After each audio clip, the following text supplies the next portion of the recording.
La Liga for a little bit, shall we? Because before the Clásico, Barcelona will be in action up against Girona, and they have a little bit of bouncing back to do after they were absolutely walloped by Sevilla before the international break. But it's not good news for Hansi Flick and his men, because they have a whole bunch of injuries. They're going to head into this game against Girona pretty banged up. I mean, Rafinha still out, Robert Lewandowski now joining that list as well. It looks like he'll be out for about 4 to 6 weeks. They're still without Joan Garcia. Good news is, though, Lamine Yamal should be back for this one. But let's talk about Barcelona a bit closely, Robbo, because as I said, they have some bouncing back to do. You look at the injury list as well, but you still feel like they have enough to beat Girona, who are struggling at the bottom of the table there. However, their confidence surely must have taken a hit after that game against Sevilla. Yes, I'm sure it has taken a hit. Got the injuries as well. But the confidence will be down because the system that worked so well for them last year is looking fragile now. Last year, and you have to commend Hansi Flick for playing it. It was a brave decision. We're going to play offside from almost the halfway line against some of the things you would normally say about football. When somebody's got time on the ball, you can't squeeze up. But they did it, and they did it, and they got away with it, and they won the league, and they looked a very good side. But another year on, teams are now looking at Barcelona and thinking, how can we break this down? They've been working all week in training. How can we break down this offside line? It just keeps flicking balls in behind them. Midfield players making runs, switches of play, big diagonals, cause Barcelona all sorts of problems. And it doesn't look as though Hansi Flick and his team have adjusted what they're trying to do, because they're going to have to adjust it. And otherwise, they're going to keep losing games.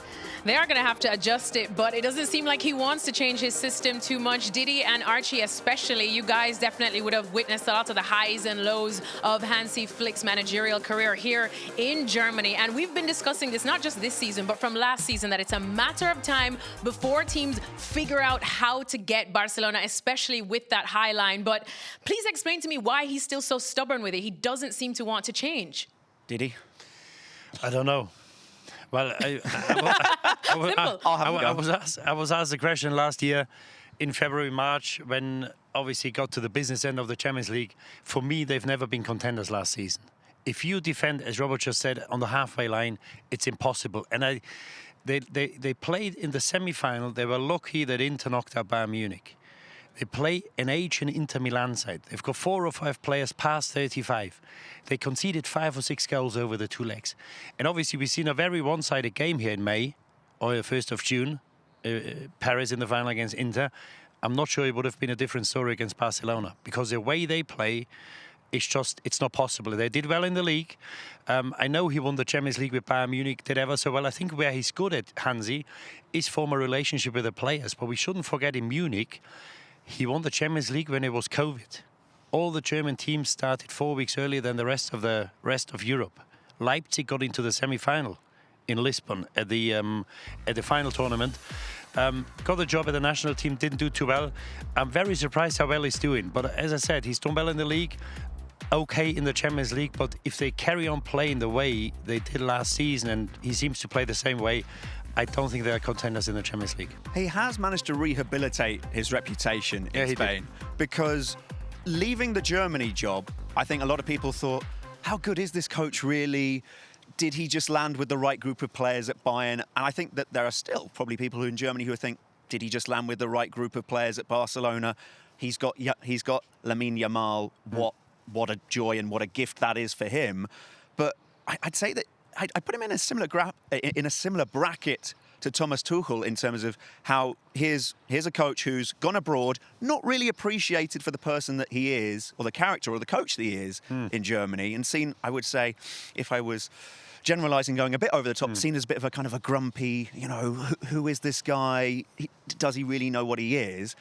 And yet now there is more respect for him, because you can only play that kind of adventurous style with the players that he's got, right? And I think that, to be honest, whilst I see what you're saying of, well, would they have got destroyed by that PSG side? Maybe, but still, there's the fact that they're playing that is still quite a statement for me. Yeah, it is, and you've got to give him credit, because first of all, he follows in Xavi, he follows an absolute icon of Barcelona Football Club, and he goes there, he doesn't speak the language, and you know how hard it is to get into the players and form relationships when you don't speak the native language. He managed to do that, but I think the progression now is that he won the league, brilliant. Real Madrid probably didn't function too well last season. Hence, Barcelona wins the league. If he wants to make the next step now, I think he's got to play a good role in the Champions League. They did it last season, but as I said, the target has to be with a group of players. Lewandowski is a bit of a discussion about him now, whether he's going to stay for next season. They've got so many talented players. You know, you've got to try to win the Champions League because you only get so many chances. And the way they're playing, I don't really see that. So how would you change the way they're playing? Like, it's the same for you as well, Robbo. Do you want them to just drop off? Is that all it is? Is that the only thing that they need to do to be successful enough to believe that they could win a Champions League? Well, I think you can't play an offside trap at the halfway line. It's not going to happen. Well, this is interesting, actually. So to sort of go against the narrative a little bit, at the start of the first third of last season, they were being celebrated for how many offsides they were catching teams out for. Right. And this is a team, say, I remember a game last year when they were playing against Real Madrid, and Mbappe was off probably 10 times in this game itself. 9, yeah. Literally, so many times.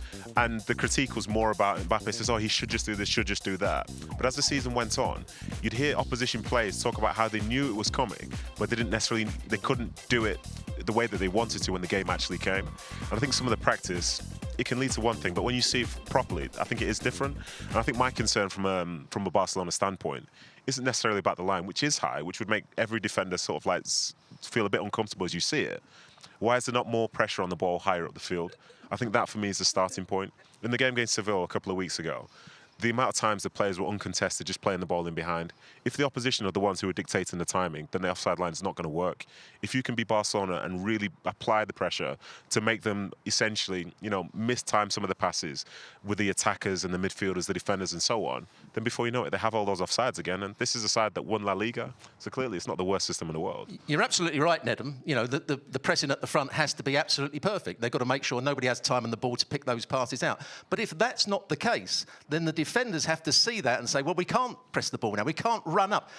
Never have I worked with a team or seen a team play that actually run up to play offside. Usually you let people run offside. You hold your ground and let people run offside. Barcelona actually run up to play people offside. And they can't do it now because there's not so much pressure on the ball. There's not had the sort of the continuity of the back players. The two centre-halves all last year were the same two, so they knew how to play it. So they have to see the danger. You squeeze up to then drop off, so that when that ball's played forward, you're then going back in to defend it. At the moment, they're still coming up as the ball's being played back in behind them. So the players that are running through not only 2 or 3 yards away from you, they're 15, 20 yards away from running 1v1 against the goalkeeper. They've just got to make better decisions as a back four, and the coach has got to instill that into them. All right, well, like I said, some bouncing back for Hansi Flick and Barcelona to do. It will be on ESPN, that match. They are playing against Girona right before the Clásico, so make sure to tune in and join us 30 minutes before for the pre-show. Plenty more La Liga on ESPN coming your way, as well as Real Madrid will be in action away to Getafe on Sunday.